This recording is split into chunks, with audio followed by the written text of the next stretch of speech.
Okay, everyone, I'm going to get started so I can finish what I'm going to teach today. And I'm recording. Okay. So, can anyone tell me what our atoms consist of? Okay, good. So where are protons and neutrons, where they are located?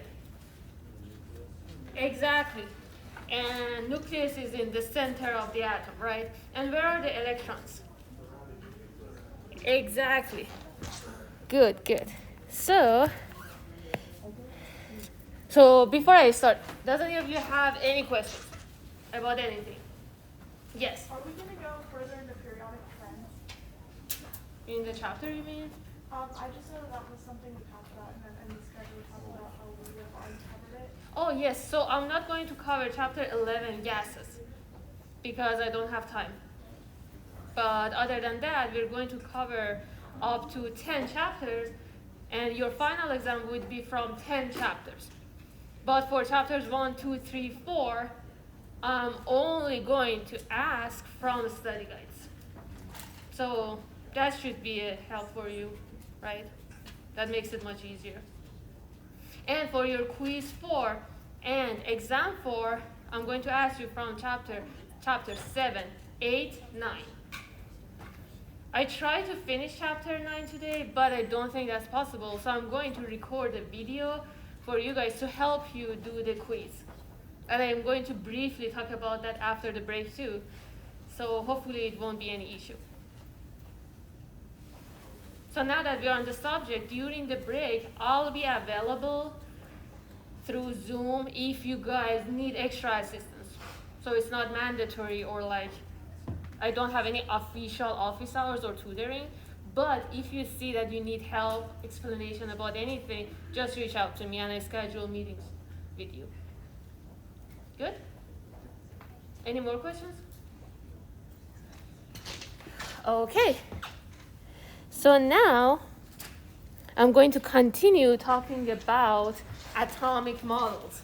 And by the end of today, I hope I can convey all the information to you. And if, as I said, as always, if you don't understand what I'm saying, if I'm talking fast or you don't understand my accent or whatever, just ask me. I'll appreciate it. Or if you couldn't read my handwriting, that's the same thing. Just ask me anytime during the course or just email me. So as we just mentioned, atoms consist of electrons, protons, and neutrons. Protons and neutrons are in the center of the atom, in nucleus, and electrons are around them.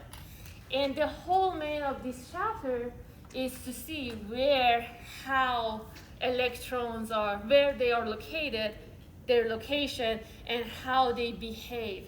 Because as we mentioned, all the properties that we see in the atoms, for instance, hydrogen being really reactive, or noble gases being inert, not participating in reactions, all the chemical bonds that we see, for instance, that we have like helium atoms as themselves, but we have hydrogen molecules, we have H2. Why is that? All of those things are related to the position of electrons. All the activities, all the behavior of the atoms. So this is the main aim of this chapter. So for doing that, you should know what are the constituents of atoms, how where they are located, and those types of information. So from previous chapters 3 and 4, we learned that atoms, I'm going to highlight these by blue. Atoms consist of electrons, protons, neutrons. And these things that I'm writing here, I'm going to ask you in the exam. And I'm going to ask you, and some of you guys, that you took the makeup exams, you saw that I asked, what is the charge of electrons? Can anyone tell me what is the charge of a single electron? Exactly. What about a proton? Exactly. What about neutron? Exactly. So I'm going to say, which of the following describes the charges, and you should know these numbers. And we said protons and neutrons are in the nucleus, and electrons surround the nucleus. So I'm going to give you true or false. Is it true or false? Protons surround the nucleus. False, right? Electrons surround the nucleus, but protons are in the nucleus.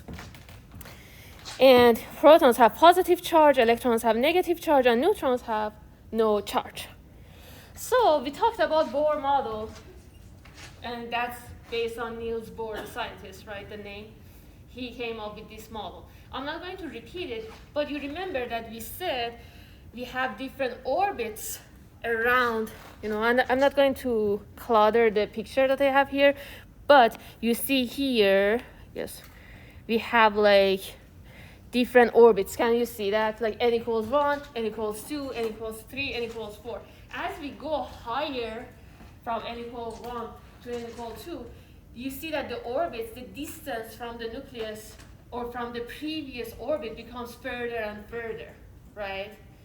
And we talked about the fact that an electron cannot be between these orbits.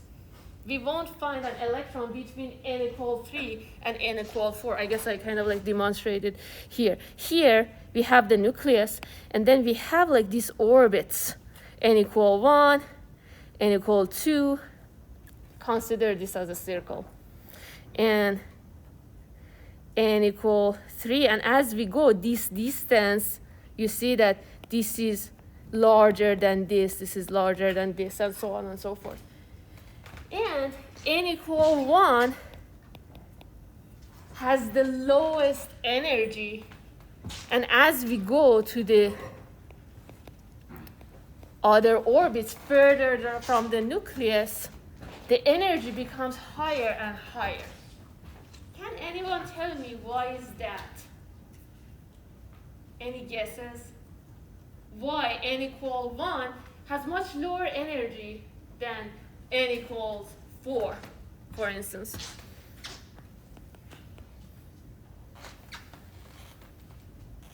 Yes?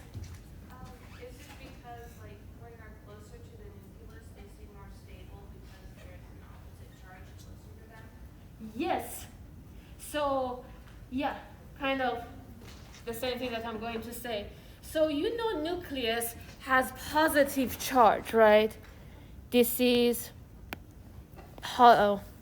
just like random color showed up.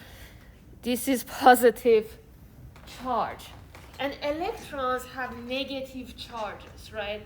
So if I have like one single electron in n equals 1, right?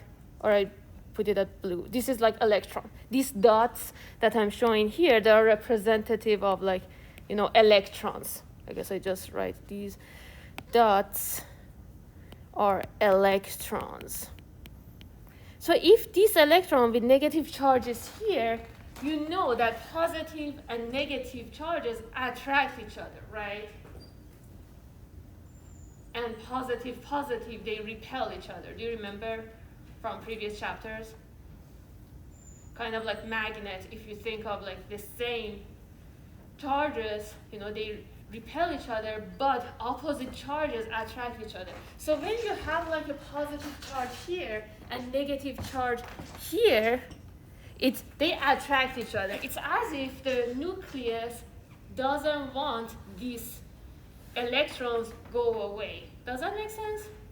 But if this electron is here, this nucleus does not have that much of control over this electron. Oh, I don't know why it does that. Just wants to erase whatever I'm saying. Here, this electron that I'm like put a circle on it here. This one, the nucleus does not have much control over that electron. So that electron can freely move and participate in reactions, right? So that's why that when we go further and further away from the nucleus, we have like more and more those orbits, they have like more energy. And electrons in those orbits can freely move. Is that clear what I'm saying? Make sense? Okay. And now the other thing that I'm going to tell you is that here we have like the nucleus as I marked here, and around it we have like different orbits. We learned that electrons can only be in these orbits. You won't find an electron here.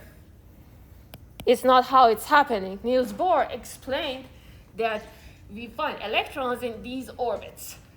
And the other thing, the new information that I'm going to give you today is that each of these orbits can take just maximum amount of electrons. So the first one contains, 2 electrons here. The next one has like 8. The next one 18. The next one 32. And to demonstrate this point better, I also, before the class, had another image here to demonstrate it like better. So we call each of these orbits here, we call these different shells. So this is like n equals 1, n equals 2, n equals 3, n equals 4, and so on and so forth. So the first one only can have 2 electrons. And you find this information useful when I talk about quantum mechanical model and things come together, start making more sense. But as of right now, remember, if you have an atom with atomic number of 11, and can anyone tell me if I say atomic number of an element is 11, how many protons and electrons does it have? 11. Exactly. So remember that if the atom is neutral, it means that it's not an ion. If it's neutral, the number of electrons and protons are the same, right? So if we have atomic number is the number of protons.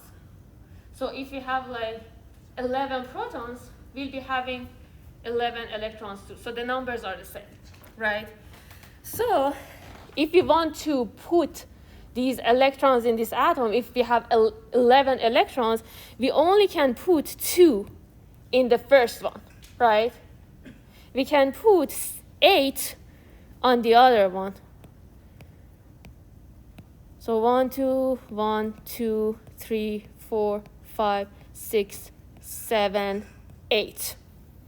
So how many did I put so far? If I put like 2 on the first one, 8 on the other one.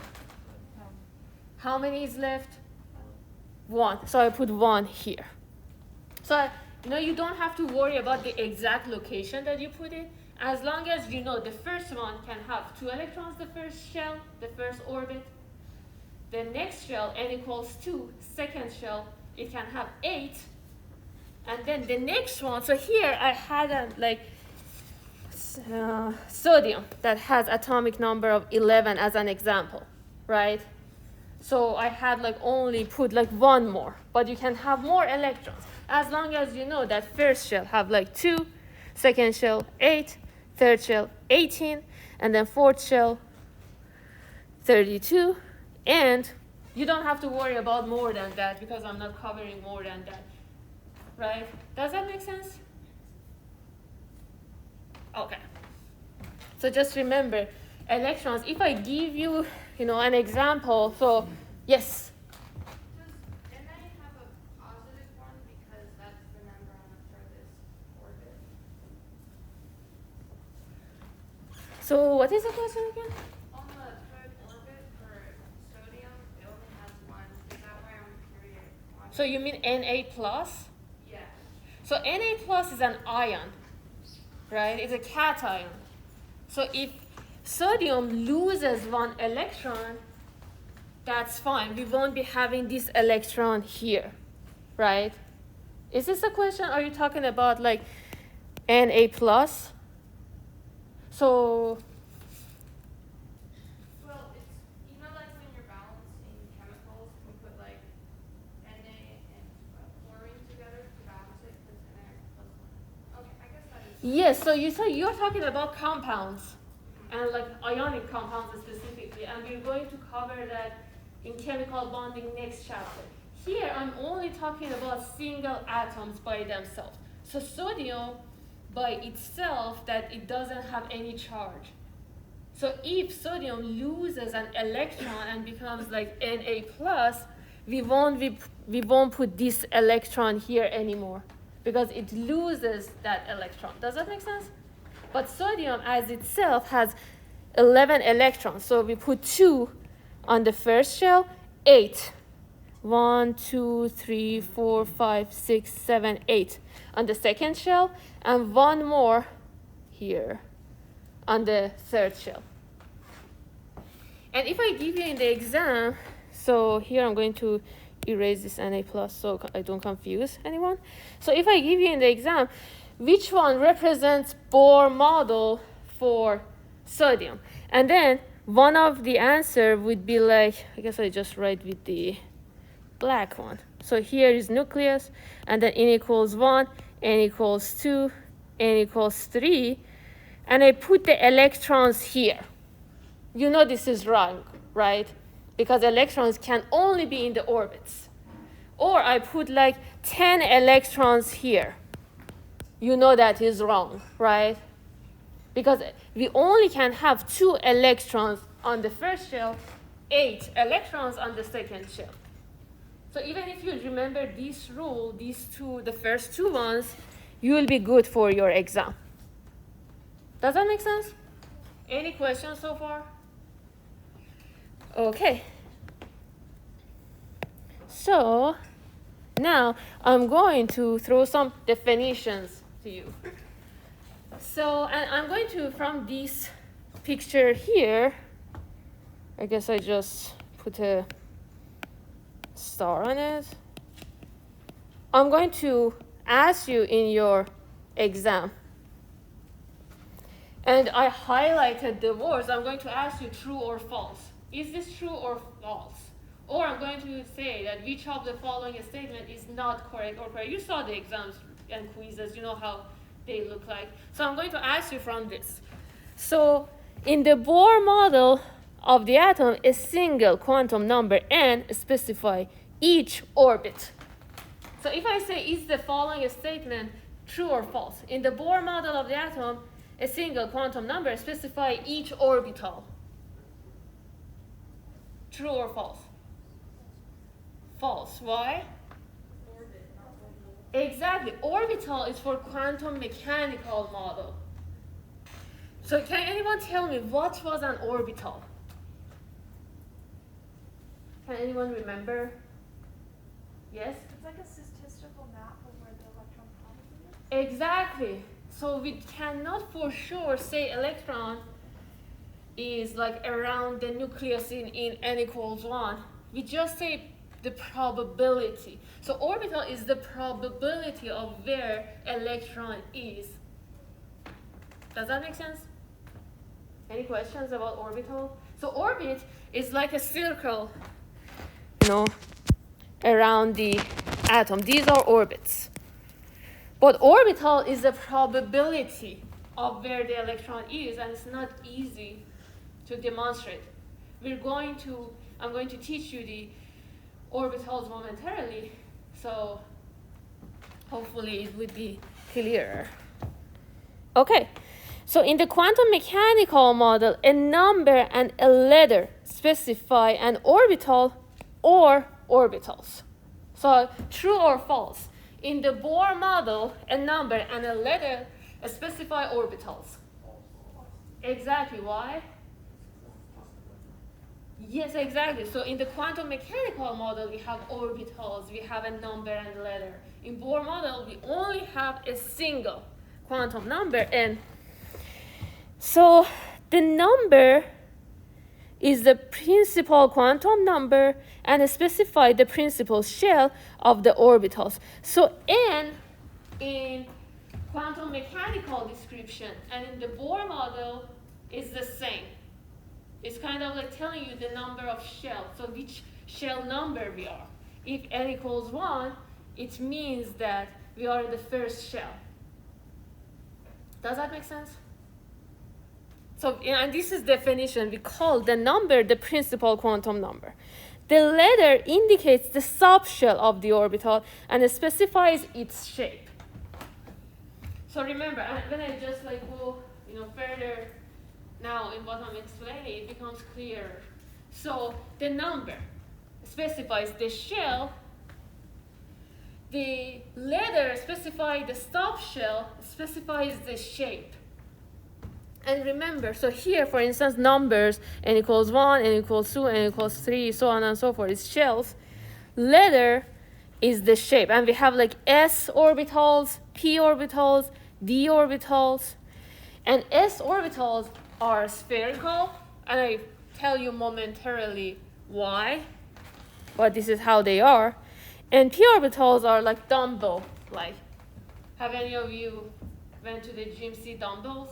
How they are, the shape. So this is how p orbitals are. And d orbitals are, oops, I again messed this up. Okay.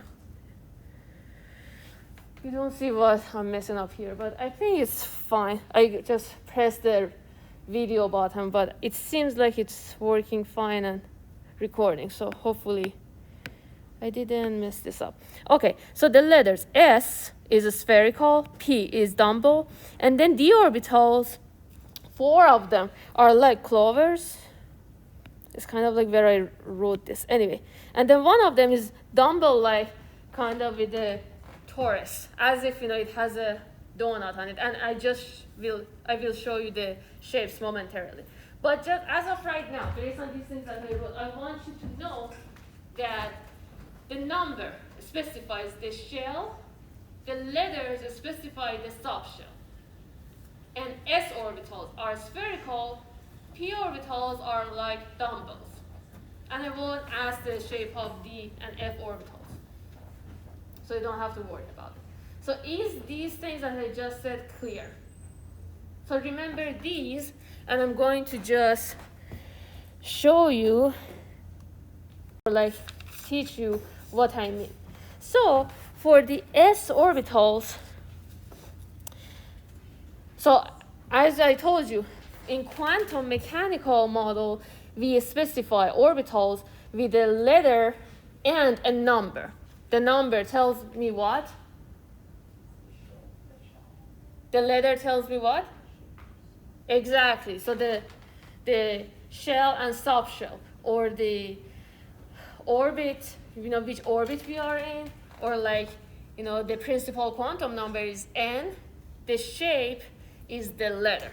So for the s orbitals, if, I consider like, and your book, for, in quantum mechanical descriptions, we have like different quantum numbers, and then we call them different names. So in order for you guys don't get confused, your book didn't talk about them. So it just kind of like tells you, just remember this. You have like shell, subshell. You have like your ends and also different shapes. So if you have like the s orbitals, and this is usually why I just like show the pictures from the book, because it's just like your book does a better job understanding, showing basically these pictures. Did any of you read the book? How many of you did the recording? Okay, good. So you saw the shapes of s orbitals, p orbitals. So what it means with the s orbitals, it means that if we monitor the location of the electron in the atom for s orbitals. You know, the electron can be here or here or here, or like the example that I gave you like previous session, that if I run around the campus in different buildings, and if we take pictures at different points at different times and then put all the pictures together. So remember, imagine now we're doing the same thing with the electron. We're monitoring the movement of electron at different times. So we saw that one time it's here, one time it's here, and then these dots correspond to the location of the electron at different times. And then we put them together. For s orbitals, we get something like this. And if I want to represent it with this shape, call it something. Can anyone tell me what shape is this closest to? Sphere, exactly. Exactly. So it's kind of like, that's why we say s orbitals are spherical. And we call this as, if it's like in the first shell, we call it 1. So this specifies n. And then we call here 1s. This one tells me, so this is the number that I told you. This is the letter. So we specify each orbital with a number, with a letter, and with a letter. The number tells me the shell. The letter tells me the shape. So if I tell you which of the following is the s orbital, and I give you different shapes randomly, or like the other orbitals, and I give you this. This would be your s orbital, 1s in this case, right? So if I have the same thing here, imagine here is x, and as I said, we have like these different coordinates because we have like different quantum numbers, and we have like different directions, but your book doesn't want to confuse you. But, you know, just accept from me and just remember things that I'm saying to understand this. Does that make sense? So if you have like different directions for different orbitals, but we don't say the name of the quantum number. But if I have this, and I do the same thing, I want to write it for 2s. And again, I monitor the location of the electron in each time. And then I see that electron can be here, can be here, can be here, and monitor that. So this is 2s, remember. I mean, I don't know whether I did a good job writing 2s, but this is 2s.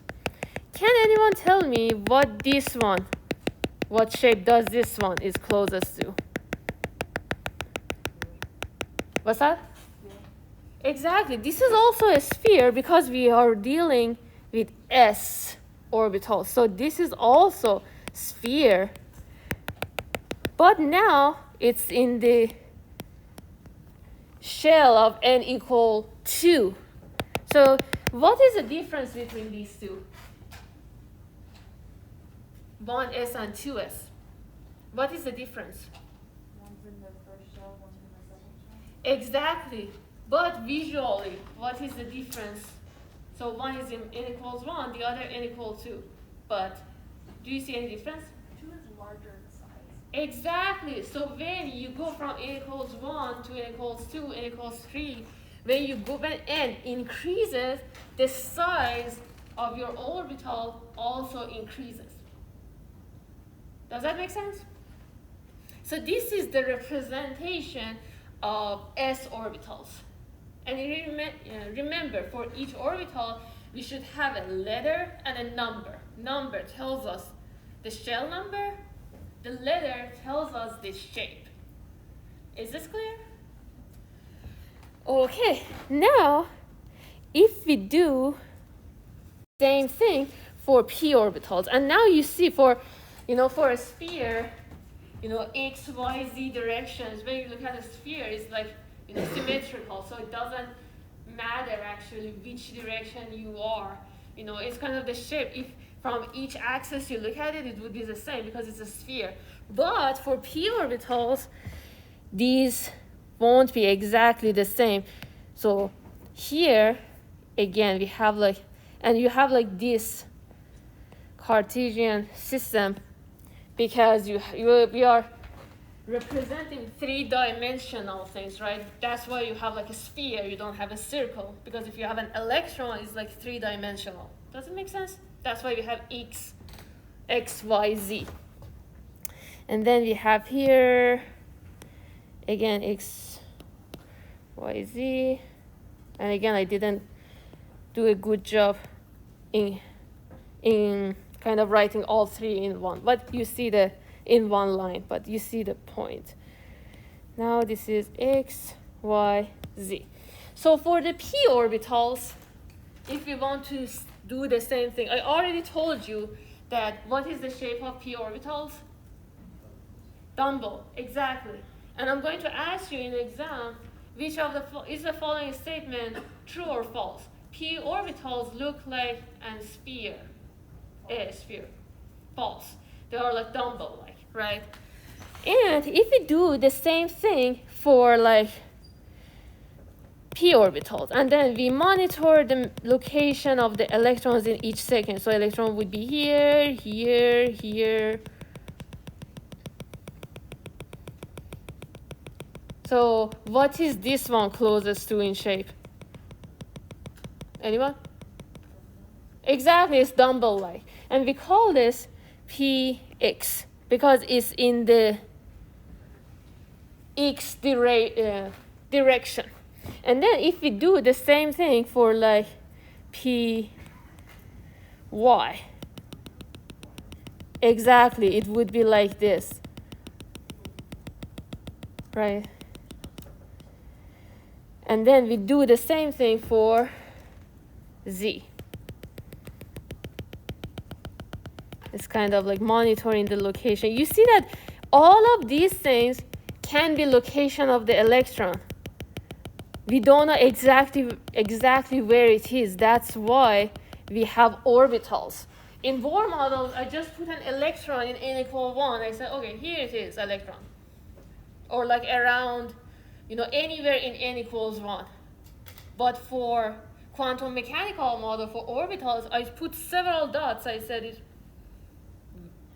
One of these, I don't know where it is, but probably it is in this orbital. So we call this pz. And you can go to your book, see the shape of the d orbital, and your book didn't even include f orbital. So I'm not going to ask you about those, but I encourage you to go look at the shapes so you have an idea on how it is for d orbitals.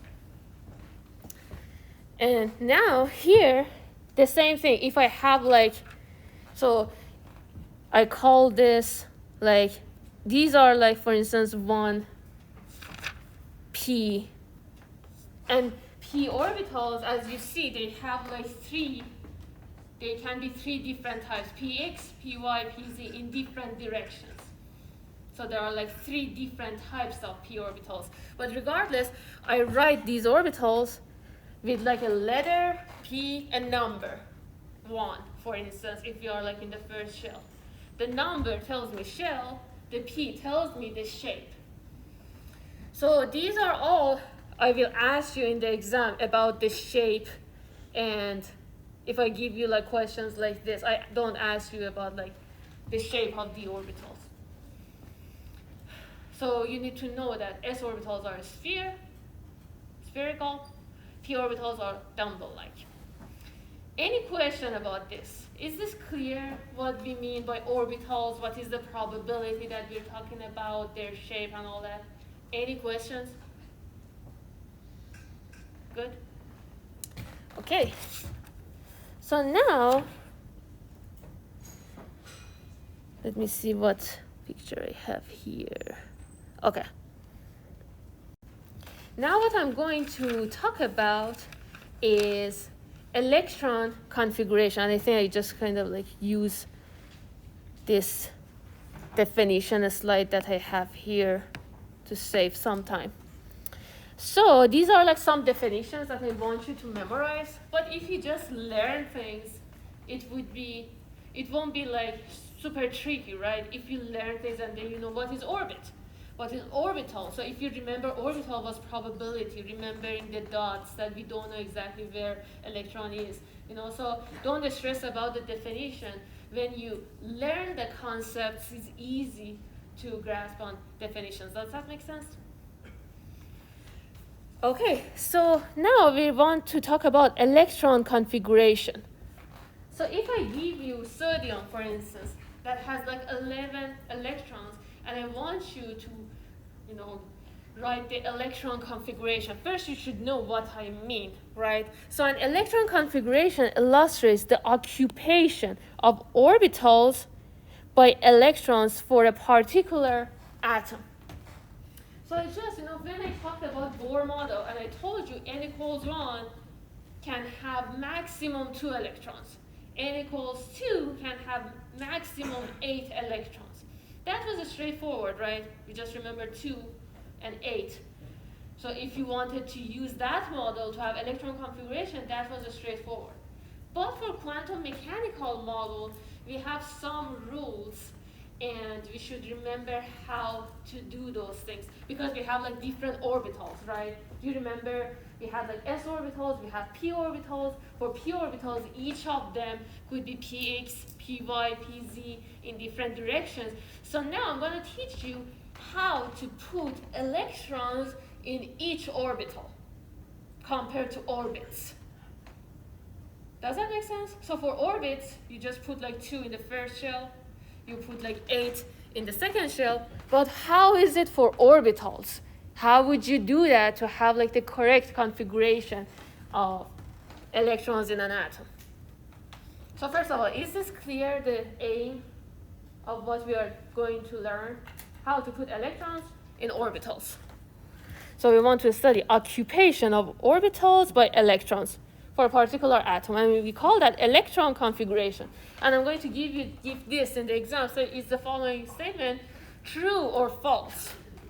An electron configuration illustrates the occupation of orbitals by protons for a particular atom.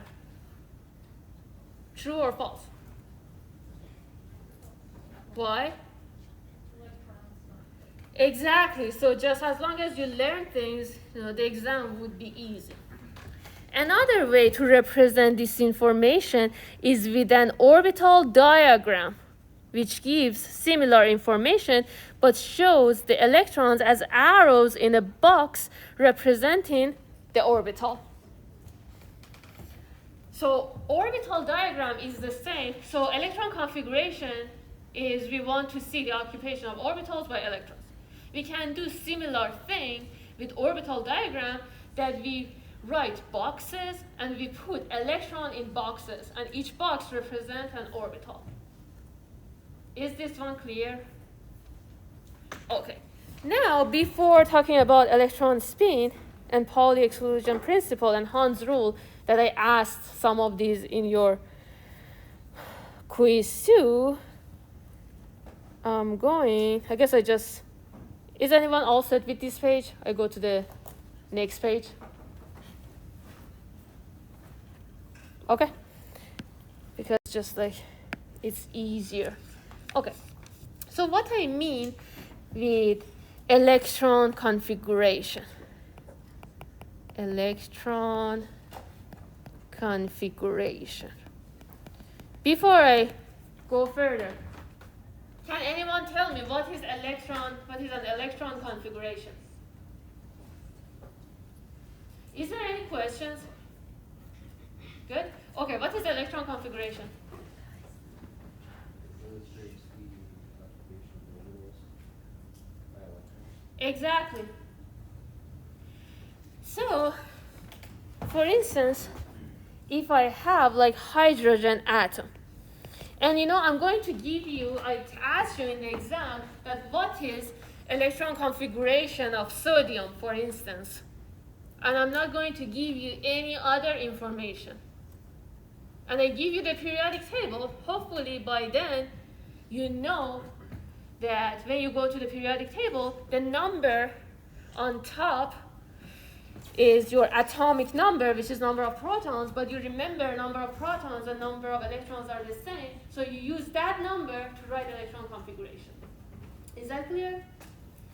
So for hydrogen, you go to the back of your book, read the number on top, and this is the difference, don't get confused. You have like atomic mass, which was a number below, and you have atomic number, which is some number on top. So don't confuse with these two things. And remember, atomic number is the number of protons, so it shouldn't have any decimal points. It's kind of like I say, how many students are present in the class now, and I say there are like 70.1. Does that make any sense? What do I mean? We have like 0.1%, we have just one leg in the class, It doesn't make sense, right? So atomic number is the number of electrons, is a number, so it cannot have decimal. So in the exam, if you were like nervous, you forgot which one was which. First of all, if in the atom, in the above of the periodic table, usually you see arrows specifying, but sometimes you don't.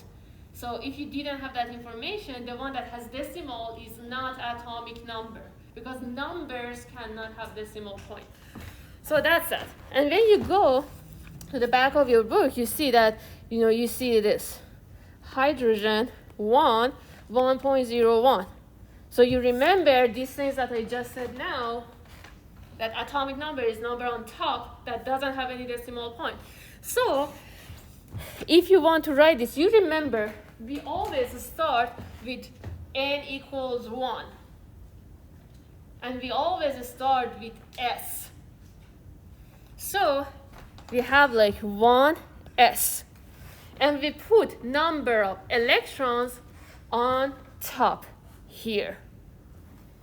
So this 1s as general represents an orbital. And do you remember what was this one? What's that? The subshell was the letter, was S. What was 1? Can anyone tell me?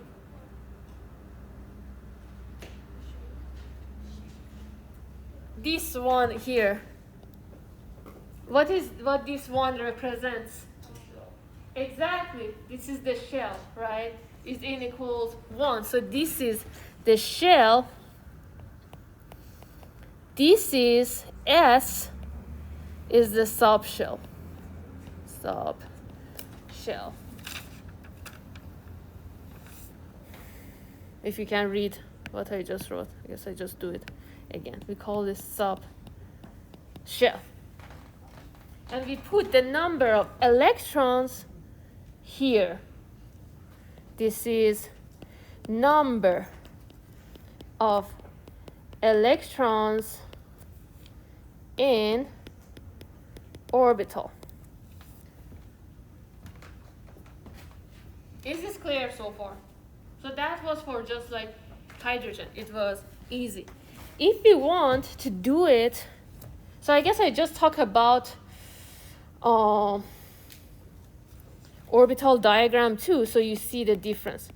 And we said we have electron configuration and orbital diagram. For this model, we have like we orbital as a box, and we put electrons inside them. So this one represents 1s. And then for hydrogen, for instance, we only have 1 electron. So I put 1 arrow here. And your book and other books just use half arrow. But both are correct. So orbital diagram is a box that you put the number of electrons in there. And with 2 other rules, I'm going to show you how we do that. But electron configuration, we just write different orbitals. We write them, 1s, 2s, 2p, and so forth. Is this too clear? Okay, so before I rush through what I'm going to say and you all want to leave, I'm going to record a video finishing the chapter and I asked you guys to watch it so you can do well on your quiz. And yeah, and I'm going to briefly talk about those after the break, but I just like passed through them because I'm going to talk in more detail in the video. And I just didn't want to rush through the chapter without you learning. So that's why I'm kind of behind, and I need you guys to watch the video. Can anyone do that? Okay. And okay, now that I told you that, I just with peace I go, to the other section. So imagine I want to do the same for helium. You go back of your book, you see this, that you have a box, it's like helium-2, 4. What is atomic number of helium? Exactly. So if I want to have like, I guess here, right, electron configuration. Can anyone tell me what is electron configuration for helium?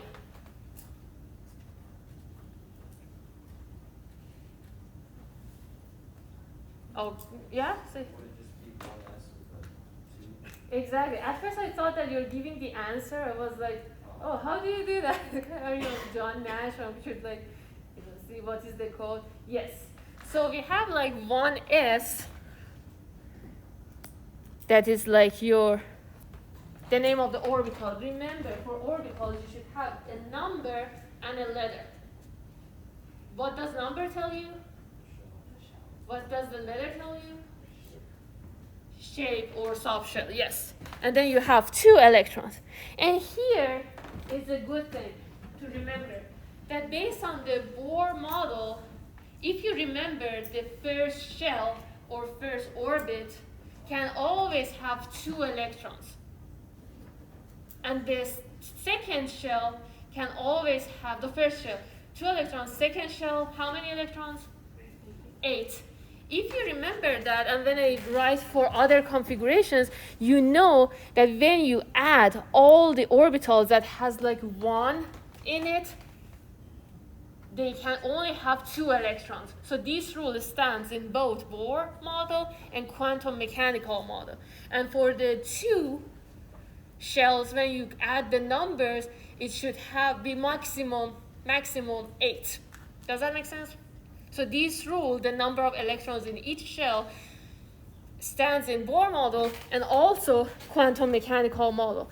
Now, let me do an example for lithium.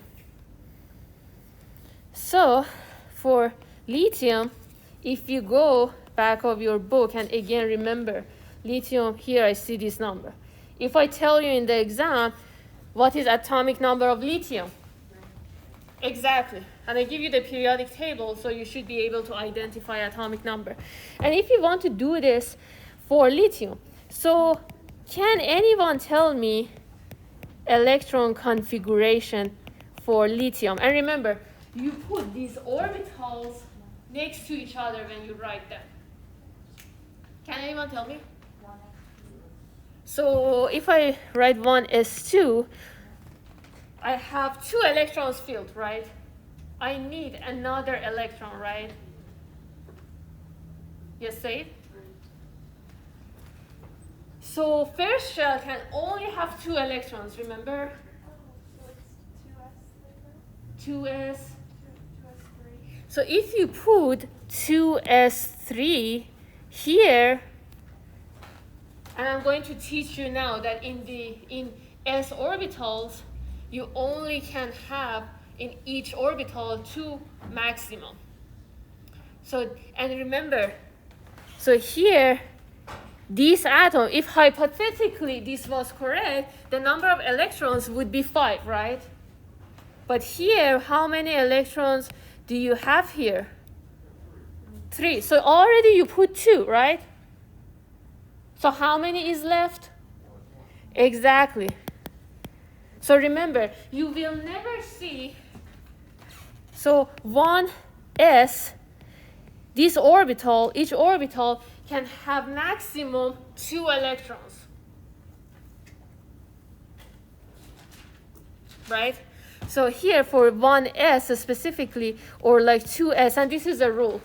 And when I further say, it makes more sense. Makes more sense. So you never see 1s2, 1s3, or like 1s4, 1s5. All of these are wrong. Maximum 2. And if you guys just bear with me like for 2 more minutes, I'm going to tell you about the p orbitals. So do you remember when I had p orbitals, I had like dumbbell-like, they were dumbbell-like, and they were in 3 different directions: x direction, y direction, z direction, right? So each, when I want to write p orbitals, I have 3 of them corresponding to 3 different locations. And each of them, based on what I just told you, can have 2. And this is the maximum number that it can be. So when you want to write for p orbitals, it can be 2p6 or like 3p6. These are like number of ends, basically shell. These are number of electrons.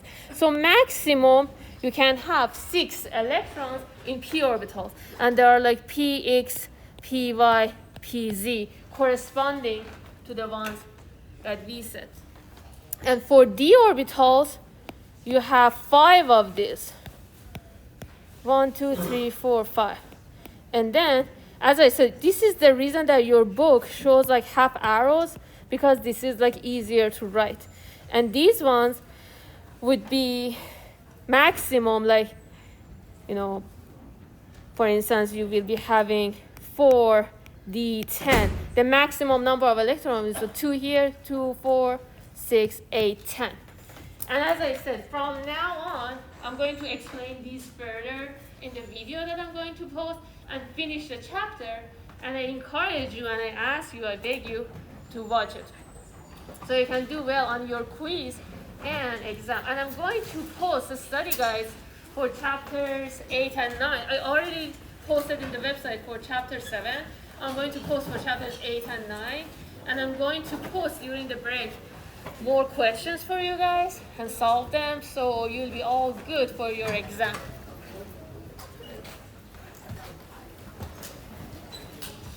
Thank you. I was like 10 minutes late. I was just wondering if you assigned anything. No, I didn't do this session yet. I just watched the video. Okay, sounds good. Thank you. Okay.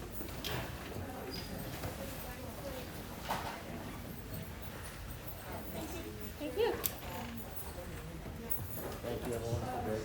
Yeah, thank you. You too. I had a quick question. Yeah. I sent an email. I was just saying that I didn't have enough interference in the recording. Is that still? Yes. Yeah. I'm going to respond after the class. I was just preparing for the class. No worries. Thank you so much. Yeah, of course. Hello. I was wondering if you can sign our papers before we go. Yes. Can you just give me? I mean, I don't know whether there's a class going on or not. I guess I just like. Yeah, let me just like be done with these things. Put them away. Yes. So let's go outside of the class. I just meet you there. Yes. Makeup quiz pretty late. I messed up. I thought it was this Friday, so can I still get points? Makeup quiz 3? Yes. Yes.